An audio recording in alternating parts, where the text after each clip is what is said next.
আমি খুবই দরিদ্র একজন মানুষ। আমি রিক্সার গ্যারেজে মেকানিকের কাজ করতাম। আমি নিয়মিত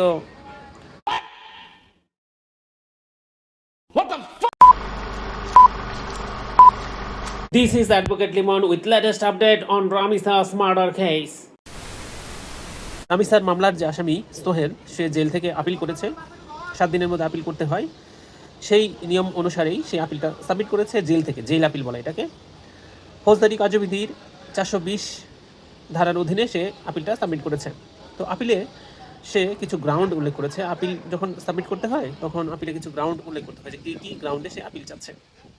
তো সোহেল যে গ্রাউন্ডগুলো উল্লেখ করেছে তার মধ্যে 1 নম্বর হচ্ছে আমি খুবই দরিদ্র একজন মানুষ। আমি রিক্সার গ্যারেজে মেকানিকের কাজ করতাম। আমি নিয়মিত মাদক, ইয়াবা এটা ওটা খেতাম। মাদক দ্রব্য যেগুলো আছে এগুলো খেতাম, নিয়মিত খেতাম।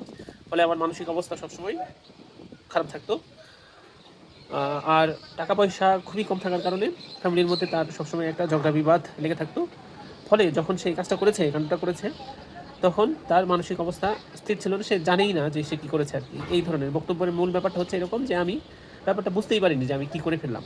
কারণ আমি মানসিকভাবে মারাত্মকভাবে বিপর্যস্ত, অর্থনৈতিকভাবে মারাত্মকভাবে চিন্তায় পড়ে গিয়ে মাদক টাদক খেয়ে আমি বিপর্যস্ত হয়ে পড়েছি। আমার ব্রেনের অবস্থা আমার বলে না মানুষে, আমার মাথায় কাজ করছে না ভাই। তো ওর মাথায় কাজ করেনি একটু, সেই জন্য সে আপিল করেছে।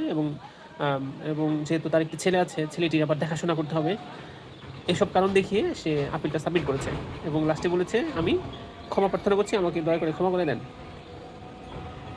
এখন কথা হচ্ছে যে এই আপিল কি গ্রহণযোগ্য হবে কিনা, তাই না? এই আপিল গ্রহণযোগ্য হবে না। এই আপিল বিন্দুমাত্র গ্রহণযোগ্য হবে না। বিকজ যে গ্রাউন্ডগুলো সে দেখিয়েছে প্রত্যেকটাই কিন্তু অলরেডি যিনি ছিলেন প্রসিকিউশনে, যিনি ছিলেন, তিনি এগুলো প্রত্যেকটাই যুক্তি খণ্ডন করেছেন অলরেডি।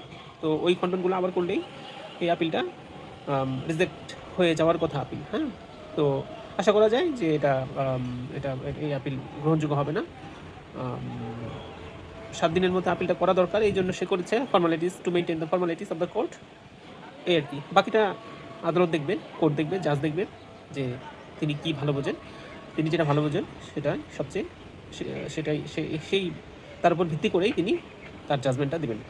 আশা করি ন্যায় বিচারের স্বার্থে বিজ্ঞ আদালত সর্বাত্মক বিবেচনায় সঠিক সিদ্ধান্ত নেবেন। আল্লাহ হাফেজ।